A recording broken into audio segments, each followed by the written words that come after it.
Welcome back to the channel, everybody. Today is July 26th, and that is obviously a big day, as you know, because as of today, we are now officially 100 days away from the November elections.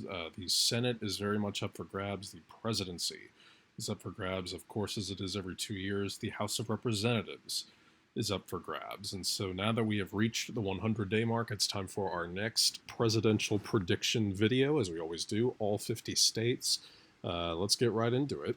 As you can see, obviously here, Democrat, Republican. We can adjust the various classifications here, so let's get into it. Hawaii, safe Democratic state, even with that moderate Republican governor that we talked about in a previous video, and Joe Biden takes the first 4 votes. Alaska does appear to be tightening a little bit on the presidential level, even though Al Gross and Dan Sullivan are in a Senate race that does not appear to be very close. Oddly enough, the House race that's currently, the House seat there that's currently held by a Republican in his late 80s, that is actually very much up for grabs. But because the race has tightened up on the presidential level, I'm going to label this as a lean. I think I had that as a likely for a second. There we go. All right, in the state of Washington, obviously the site of one of the biggest protests that we've seen across the country. That's only going to help the Democratic Party. They're very charged up, and they don't need much more. Already, they didn't need much already after the 2016 election, but events over the last 4 years and over the last 3 or 4 months have certainly supercharged them even further. Oregon is obviously the scene of a very controversial protest going on right now. We've never really seen anything like people being taken away in unmarked vans, by soldiers essentially in camo. So that's, as if Oregon was really any doubt on the presidential level, it just cements it even further. California, like most Democratic states that continue to remain Democratic states and states that Hillary Clinton won in 2016, is shifting to the left. There are a number of states that are shifting, that have shifted over the last 4 years. California is not one of them. In fact, if anything, it's shifting further left, and I would expect Joe Biden to win this state by possibly 25 points, which is quite a number for him, because Hillary Clinton, who obviously did not perform very well in the election, managed to get around a 20-point win in the state of California. So Joe Biden is clearly dominating the West Coast right now, as all polling data would indicate. State of Nevada, obviously this was a field day for the Democratic Party in 2018. The midterms here, they won 2 statewide elections. They flipped the governorship here, as we've broken down in other videos. This was one of 7 states in which the governor's mansion flipped from Republican to Democrat. The others being New Mexico, Kansas, Michigan, Wisconsin, Maine, and Illinois. And of course, they lost one in Alaska. That combined with Jackie Rosen defeating Dean Hetler, also combined with the fact that Joe Biden is winning in the polls in Nevada, which is more significant than it seems in a vacuum, because Nevada is a state that is famously overstating of Republicans. Because the margin probably won't line up that way, I'm just going to say likely, even though it's really a safe state. Idaho's a safe Republican state. We've mentioned before how this is a state to kind of watch in the long term, and that the Democrats should at least be investing a little bit in. But in the short term, and for the next 10 years at least, there's not going to be anything for them to really discuss in Idaho. Utah, it has tightened up, at least in the polls, a little bit. Of course, the Democrats won a House seat in the Salt Lake City area. And the Mitt Romney factor, I think, is pushing some voters away from Donald Trump a little bit. But this time around, there's not going to be an Evan McMullin on the ballot. But even with that, I think it's possible that Donald Trump wins with a plurality. So I'm still going to put it safe, but it's possible that it could fall in a likely margin. But there's no chance for Joe Biden to actually win the state. All right, now in the state of Arizona, very interesting state here, because this is obviously one of the first real battleground states. You could consider Nevada one, you could maybe consider Alaska one, but Arizona is really the first major battleground state. The Democrats won the majority of the House elections there in 2018 and won a Senate race when Kyrsten Sinema, a bisexual woman, by the way, so there's, it's not exactly a, Beto O'Rourke type moderate Democrat. I mean, that's pretty in there. She defeated Martha McSally, who, of course, is now being challenged again, but this time by Mark Kelly, who new polls got released this morning that have him up yet again by 7 points or so. And Kelly has led throughout this race. He's led throughout this campaign. There's very little for Martha McSally and her campaign to be optimistic about, and that is coinciding with Joe Biden also leading on the presidential level. And CNN had a series of polls that were released today, in fact, right at the 100-day mark, that had Joe Biden leading in the state of Arizona by 5 points, or by 4 points, and then an NBC News poll had Biden up by 1 point. The Senate race, there were 2 polls. The CNN poll had Kelly by 7, and that NBC, or the NBC one had Kelly by 12. So there's not much to discuss right now. The Democrats are ahead in the state of Arizona, and it's very possible. Well, it's basically already happened that this state is no longer a safe Republican state, and it's possible that going into the future, this state will be somewhat like Virginia in that it'll be competitive, but the Republicans will never really quite get over the top. And so I'm going to have this as a lean just because it is still, that kind of Republican state. And the Democrats are just going to have to prove that they can win here, on the presidential level. They have not won in the state of Arizona since 1996. But of course, Kyrsten Sinema managed to pull it off, and we expect Mark Kelly to. And so it's very possible that this state could have 2 Democratic senators and vote for a Democrat on the presidential level. All right, Montana, another very fascinating race because the Senate race is very competitive, the governor's race is mildly competitive, and the House race is very competitive here. Democrats are known to do extremely well in the state of Montana, and Steve Bullock, who of course is running for the Senate against Steve Daines, was the only Democrat to win a statewide race in the same year that Donald Trump won in that particular state. Bullock is now challenging Steve Daines, as I said, but that doesn't mean that Donald Trump is actually going to have any problems here. However, it might narrow just because this is a big Democratic wave here, and so for that, I'm going to make it as a likely rather, but don't read too much into that. It's a safe state. Wyoming, you guys know how I feel here. It's the safest state really for either.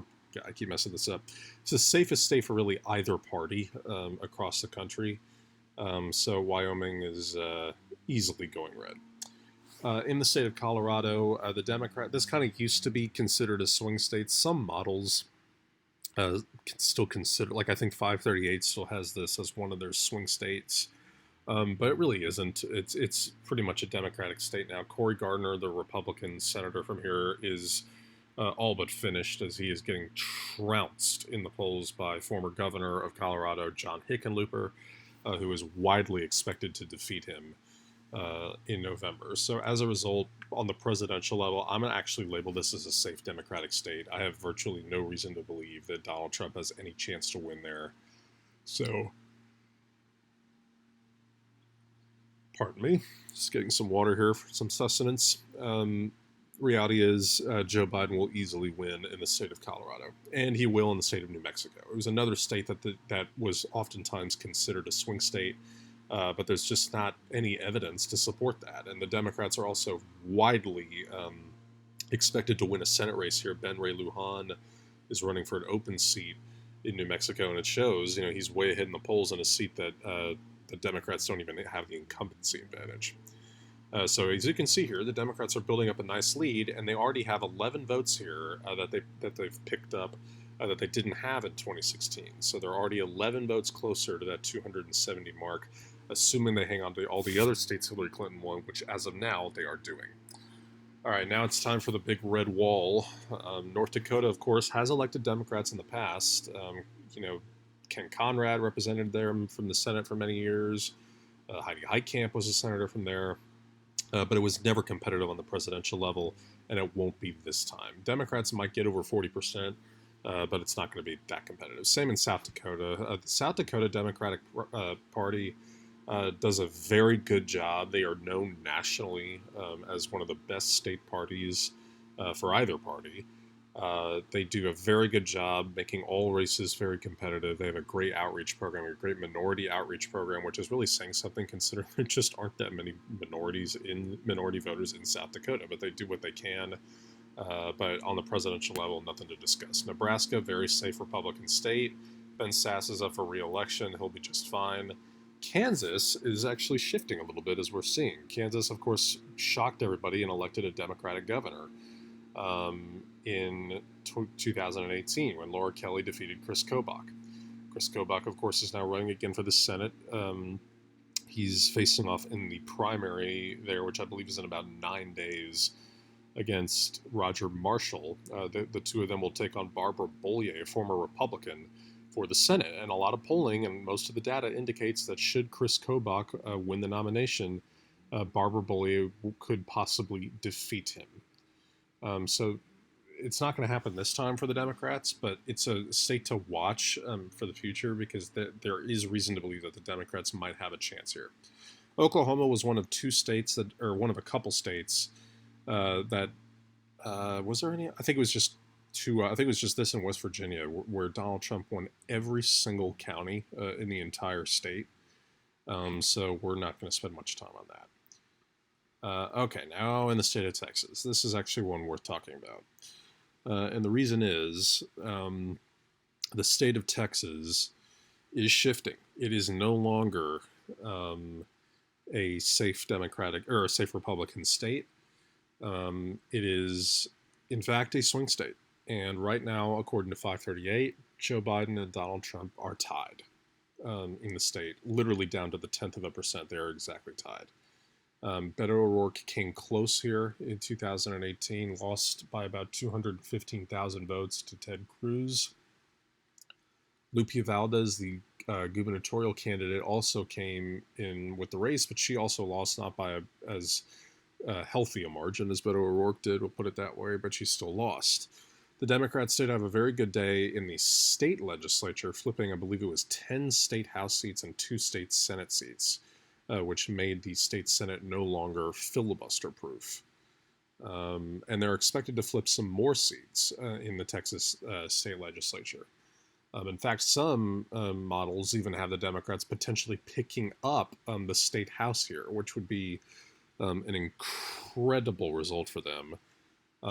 Now, I think that Donald Trump, in a presidential election year, will be able to just barely, edge out his opponent. Now, there is a Senate race here as well. John Cornyn is being challenged by M.J. Hager after she recently won her state primary. What's interesting is that Cornyn is blowing away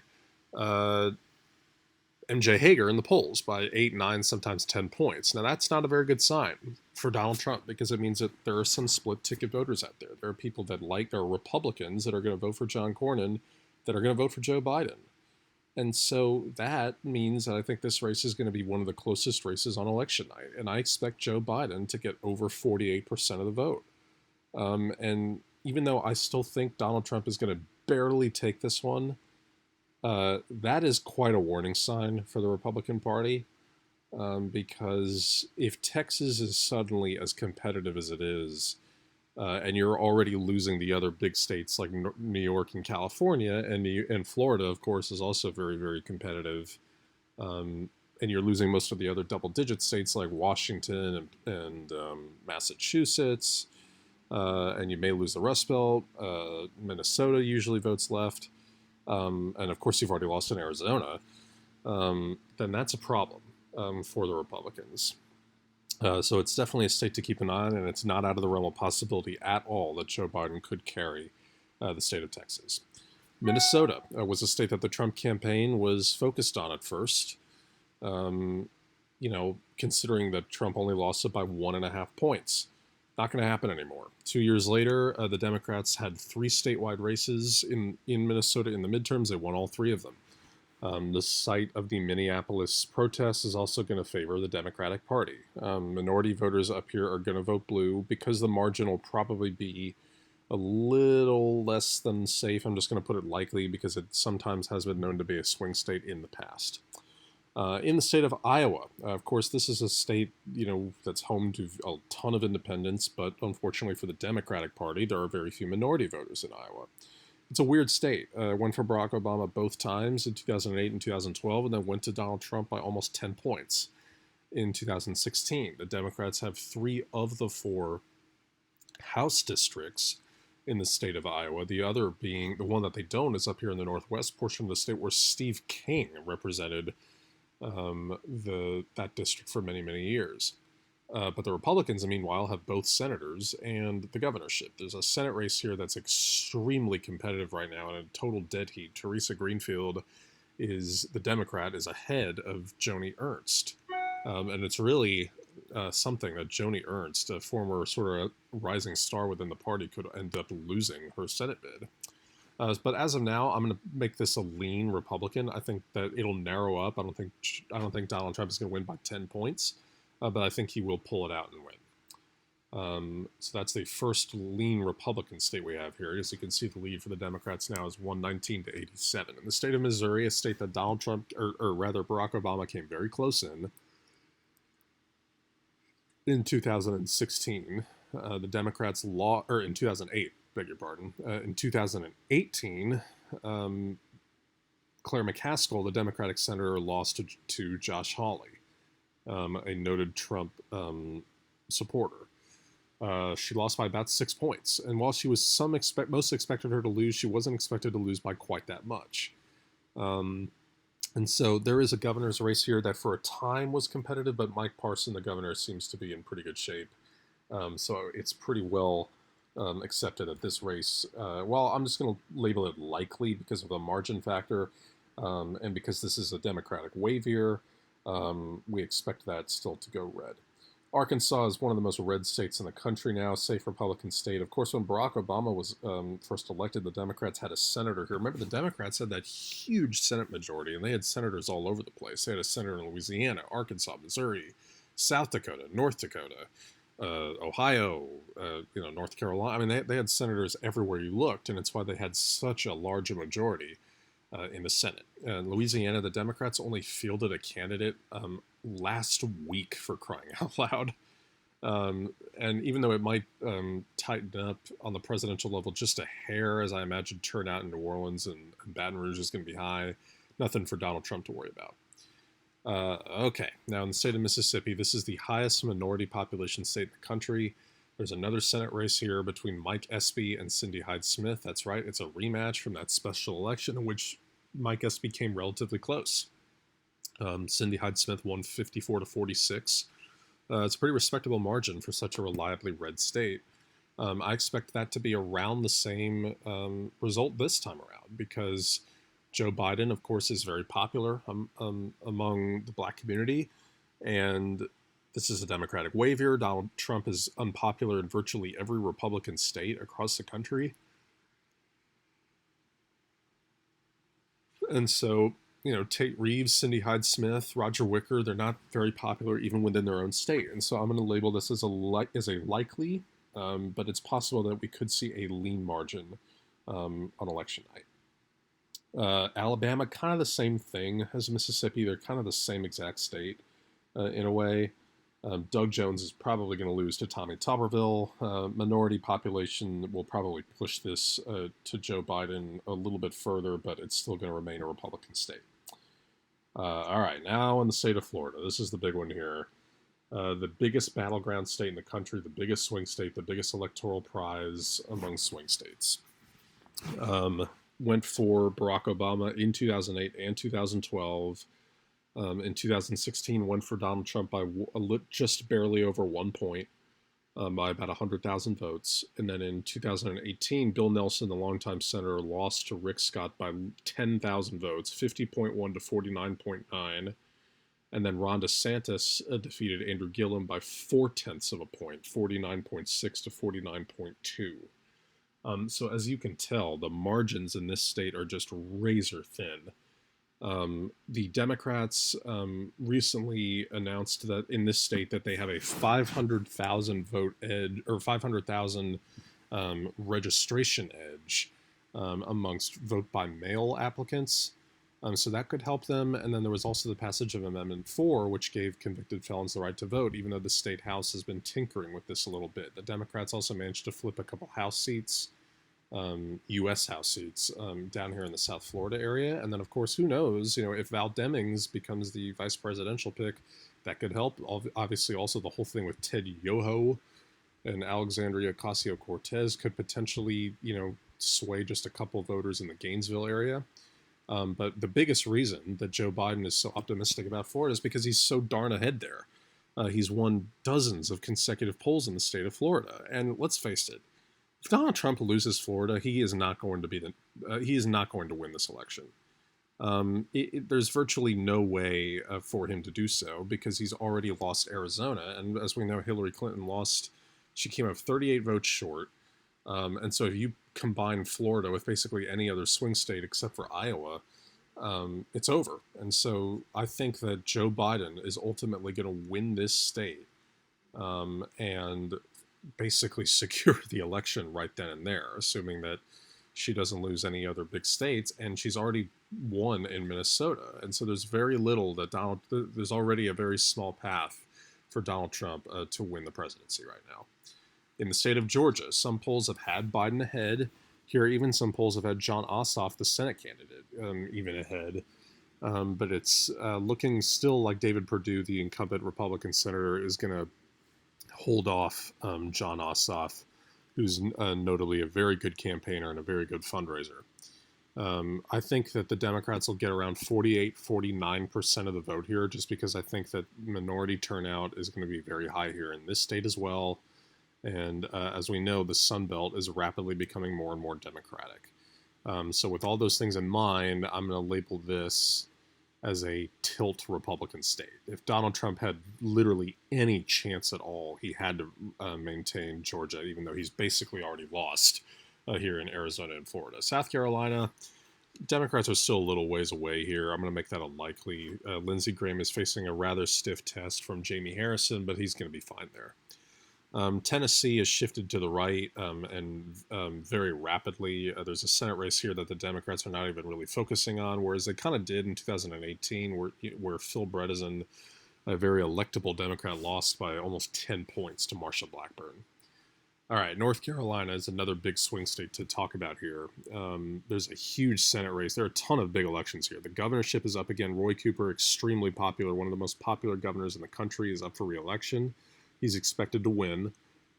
Cal Cunningham, the Democratic challenger, is facing off against the incumbent Republican Thom Tillis. And most polls right now have Cunningham ahead.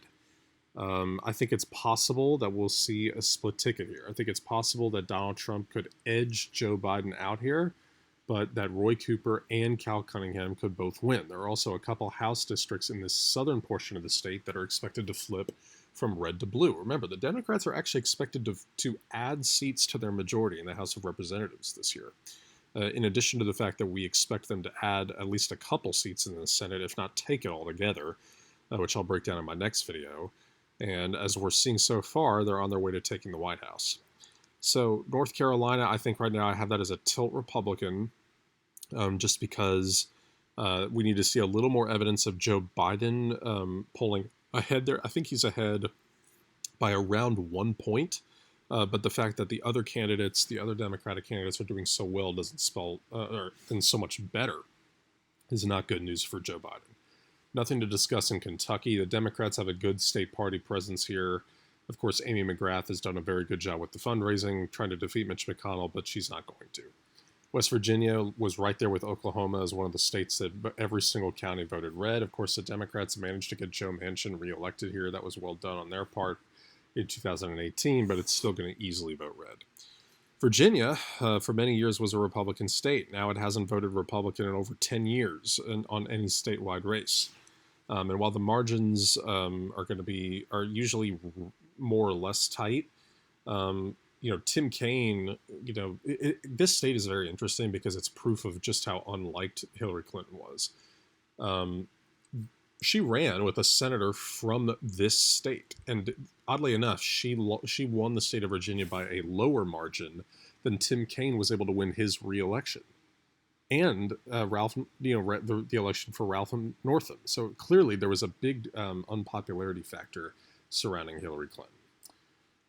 Okay, now in the state of Illinois, safe Democratic state, another 20 votes in the Joe Biden campaign. He's now up to 181. That lead for Donald Trump is very deceiving as he's running out of room here. He's running out of states to put in his corner, and obviously he's already lost 40 votes between Arizona and Florida. He's going to have to flip some Democratic states, and if Illinois, he wasn't able to do that there. Dick Durbin is up for re-election. He's going to be just fine.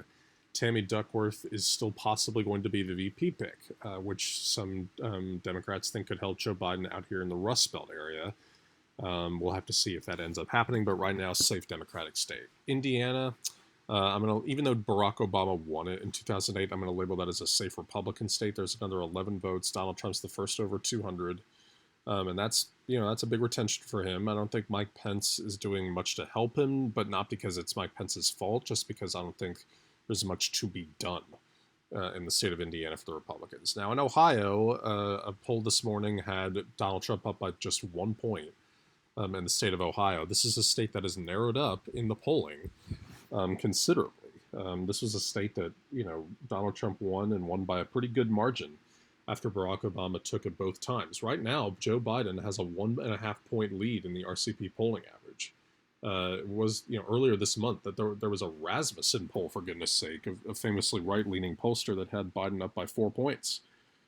So I think it's going to tighten up. I think Trump will still narrowly edge this one out. And as a result, I think he'll win 52-48, 51-49, somewhere in there. Maryland, safe Democratic state. Very little to discuss here, even with all the controversy going on in Baltimore. And while we're at it, in this area, we're going to give D.C. the most liberal area in the entire country. That's going to go blue. Okay, now for the real Rust Belt. Wisconsin has shifted to the right just a hair, as we've seen. Barack Obama, of course, won it both times. And then Trump won it. This was a shocking result. Everyone likes to talk about how, quote-unquote, wrong the polls were. They really weren't that wrong. Wisconsin was the only state where there was just this big shock factor in terms of, quote-unquote, how wrong the polls were. But I expect Joe Biden to carry the state of Wisconsin this time around. He's well ahead in the polling there. The Democrats managed to defeat Scott Walker, which was a huge win for them in the midterms. Tammy Baldwin also won her re-election by over 11 points. And furthermore, there was a Supreme Court race in the state of Wisconsin that the Democrats flipped, which was also big. There was a big state Senate special election that early in Trump's term where a Democrat won in a district that hadn't been won by a Democrat in decades. So all that being mean, I'm actually even going to label this lean Democratic. Is that lean or likely? I think that's likely. There we go. So that is huge, and that's just one more nail in this coffin, as now Joe Biden is up to 204 votes. Michigan, kind of the same thing. Another poll from CNN this morning. Was it CNN or was it NBC? Let's take a look here. It's a CNN poll that has Joe Biden up by 12 points, and a CBS poll that has Biden up by 6 points. Gary Peters is also up for the Senate. He, in a CNN poll, leads John James by 16 points. Michigan was another state in which there were two statewide elections that the Democrats won both seats in. They won, Debbie Stabenow was able to win re-election to the Senate, and Gretchen Whitmer was able to win election to the governorship, another flip for the Democrats in that state. And remember, this was the closest of these three states that kind of gave Trump the election. Hillary lost this state by just 0.27%. And so I'm going to label that also as a lean Democratic state. Okay, Pennsylvania. This is one of sort of two home states for Joe Biden. Of course, he's sort of known as Scrappy Scranton Joe, even though he represented Delaware in the Senate for all those years. Another state in which there were two statewide races. The Democrats won them both. Bob Casey won re-election easily. Tom Wolf, the governor, won re-election very easily. The Democratic Party is showing that they still are alive and well in the Rust Belt. Patrick Toomey is up for re-election in 2 years, the Republican senator from Pennsylvania, and that's a race the Democrats are already have circled on their calendar. And so again, I sort of right now we're 100 days away just based on where the polling is. I think this is also going to go blue. It's another lean blue state. And I mean, just look at what's happened here. The entire Rust Belt has flipped. Florida has flipped. Arizona has flipped. Okay. I mean, that's a big number. That's 86 votes that have now flipped from Republican to Democrat, which is more than what Hillary Clinton really needs. And so you can tell 100 days out, this may not necessarily be what's ultimately going to happen in November, but you can see just the kind of position Donald Trump is in right now as you look at this map. Delaware, not going anywhere. It's a little less blue than people think. The Republicans can get over 40% here. Even Dover typically votes red, but it's still a safe blue state, especially on the presidential level. New Jersey, of course, can elect a Republican here and there, but it's not going to happen on the presidential level. If they re-elected Bob Menendez, they're going to be just fine. And now to give Joe Biden the win, a safe Democratic state will be New York. I expect Joe Biden to win the state of New York by potentially over 30 points. Donald Trump is deeply disliked in this state. Manhattan, of course, the Bronx area set a record in 2016 for the most lopsided county, not only in its state's history, but I think it came within like 1% or something of the most lopsided county ever for one part or the other. It voted for Hillary by almost 95%. So New York is a safe state, and as you see now, Joe Biden is now over the 270 mark.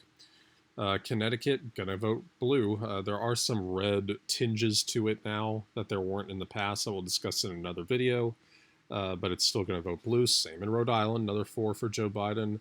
Massachusetts, while it has a Republican governor and it had a Republican senator within the last 15 years, not going anywhere on the presidential level. Vermont is the exact same thing. Republican governor, safe Democratic state. Now, New Hampshire was the closest race.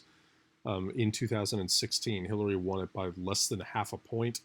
And the way I think of it is just any state Hillary Clinton won, Joe Biden is in position to win. I mean, there's just very little for him to, to build off of, whereas Joe Biden is clearly on offense, and I expect him to win this state and win comfortably, just as Jeanne Shaheen is expected to do so as well. And then in the state of Maine, this is a little bit difficult to do because this map never really gets this right. But I think Joe Biden is going to carry these 2 votes and this vote, and then I believe it's the 2nd district, or rather this vote.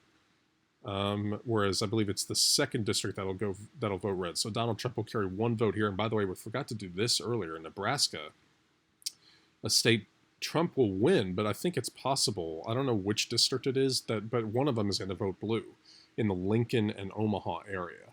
And so that's another vote for Joe Biden. And so as you can see, Joe Biden has now flipped, if we can tally this up,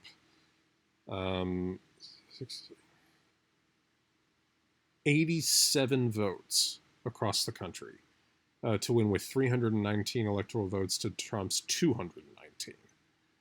This is also going to be a big popular vote win for Joe Biden. And Donald Trump even did pretty well on defense in some areas. Held off Texas, held off Iowa, Ohio, North Carolina, and Georgia. By the way, a lot of people expect Joe Biden to win North Carolina. I mean, this race could be even less close than this one. But as of now, that's the prediction we have. With 100 exactly days to go, Joe Biden wins in the states of Arizona, Michigan, Wisconsin, Pennsylvania, and Florida, while also winning in the swing states of New Hampshire, Colorado, Nevada, and Minnesota. So thank you guys so much for watching this video. Please, if you haven't already, hit the subscribe button. We recently hit over 1,000 subscribers. Thank you so much for that. That's a lot of fun, and I'm excited to keep making videos for you guys. Comment down in the suggestions below, hit the like button, and in those comments, if there's anything in particular you would like me to touch on, I will be happy to make a video about it, and I will see you guys in November. Thanks.